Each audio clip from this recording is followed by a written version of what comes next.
کے وکیل ہیں، کیا آپ ان سے مشورہ کر کے آئے ہیں؟ اور جو انہوں نے اسٹیٹمنٹ دی کہ اگر دھاندلی ہوئی اور جن افسران نے دن کو دھاندلی کی ان کے لیے رات نہیں ہوگی، اور اگر کسی نے رات کو کی تو وہ دن کو نہیں ہوگا، تو یہ جو اسٹیٹمنٹ ہے یہ سراسر ایک عام آدمی بھی اگر اس کو دیکھے تو انتخابی عملے کے لیے ایک دھمکی ہے. اس کے اوپر وہ کیا ابھی بھی ڈٹے ہوئے ہیں کہ انہوں نے دھمکی نہیں دی، یا آپ نے قانونی راستہ اختیار کر کے یہاں پہ یہ ثابت کرنے کی کوشش کی ہے کہ یہاں پہ الیکشن ایکٹ کی خلاف ورزی نہیں ہوئی؟ دیکھیں جی، سب سے پہلی بات تو یہ ہے کہ میری ابھی ان سے ملاقات نہیں ہوئی. I have been informed through telephonically, اور میں نے تبھی میمو آف اپیئرنس دیا.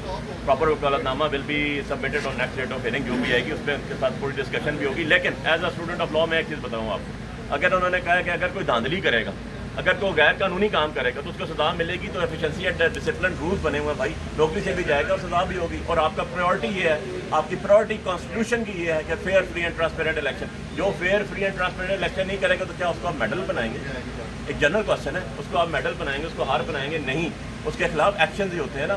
اور جو کانسٹیٹیوشن کے اندر کسی قسم کا بھی فلا کرے گا، یا کانسٹیٹیوشن کی جو اوریجنل لیٹر اینڈ اسپرٹ ہے اس سے ہٹ کے بات کرے گا، تو اس کے لیے آرٹیکل 6 بنایا گیا. علی بخاری صاحب یہ بتائیں کہ آپ کیا ان کا جو بیان ہے، آپ نے بیان سنا ہے، آپ سمجھتے ہیں کہ ان کا بیان درست ہے؟ آپ ان کے بیان کے ساتھ کھڑے ہیں؟ بتا دیا میں نے تو کانسٹیٹیوشن بتایا. کانسٹیٹیوشن کہتا ہے fair free and transparent elections کروانا. اور اگر کوئی بندہ، میں یا آپ کہیں کہ بھائی جو fair free and transparent election نہیں کرائے گا، جو رزلٹ بدلے گا، اس کے ساتھ کانسٹیٹیوشن کے مطابق اس کو پوری طرح سزا دی جائے گی، تو کوئی گناہ نہیں ہے اس میں. یہ بھائی ہم آپ کے سامنے کھڑے ہیں، 50,000 ووٹ رات کو بدلے گی، چیز نہیں ہے. میرا سوال صرف ان کے اسٹیٹمنٹ کے اوپر ہے.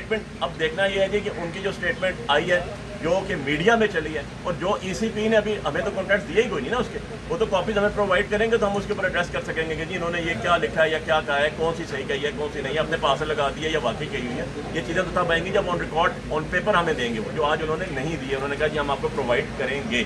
وکیل صاحب، وزیر اعلیٰ خیبر پختونخوا سہیل افریدی صاحب کیوں ایسے بیان پر مجبور ہوئے؟ کیا دھاندلی کا کوئی وہاں پہ خطرہ ہے؟ اور دوسرا یہ ہے کہ سہیل افریدی جو کہ خیبر پختونخوا وزیر اعلیٰ ہے، کیا الیکشن کمیشن سے آپ کو انصاف کی امید ہے؟ دیکھیں یار، بات یہ ہے کہ میں تو آپ کے سامنے کھڑا ہوں نا، اسلام آباد سے الیکشن جیت کے آج تک پٹیشن فکس نہیں ہوئی ہماری 50,000 ووٹوں سے. ٹھیک ہے نا. سو بات یہ ہے کہ جنہوں نے 3 دن میں فیصلہ کرنا تھا وہی بیچارے سارے کے سارے آپ دیکھ لیں 27ویں 26ویں امینڈمنٹ کہاں پر پہنچ گئی ہے لے کے سارے نظام کو. تو یہ جو نظام ہے یہ الٹیمیٹلی تو حق کی فتح ہونی ہے، انصاف کی فتح ہونی ہے. تاریخی کے جو بادل ہیں یہ جھٹیں گے، اور انشاءاللہ جو ہے وہ عوام کا مینڈیٹ ملے گا. اچھا سر، یہ بتائیے، پالیٹکس تو کہتے ہیں کہ جو میچ ہے یہ ٹیسٹ میچ کا نام ہے، اور بہت صبر رکھنا پڑتا ہے، بڑی پیشنس رکھنی پڑتی ہے. کیا آپ نہیں سمجھتے کہ نکل کے جس طرح چھکے لگائے جا رہے ہیں، اگریسو لوڈ پہ آیا جا رہا ہے، تو کیا آپ ایسا نہیں سمجھتے کہ وکٹ اڑنے کا خدشے کلین بولڈ ہو سکتے ہیں؟ کس کی بات کریں؟ نون والوں کی بات کریں، پیپلز پارٹی والوں کی بات کریں؟ ان کے تو وکٹیں ہیں ہی کوئی نہیں بھائی. وہ تو ویسے ہی جو ہے 2 باریاں آؤٹ ہو گئے ہیں، اور اپنی باری کے بعد اب جو ہے نا وہ دوسری باریاں لے رہے ہیں. ان کے تو ویسے ہی ضمانتیں ضبط ہوئی ہیں. Thank you.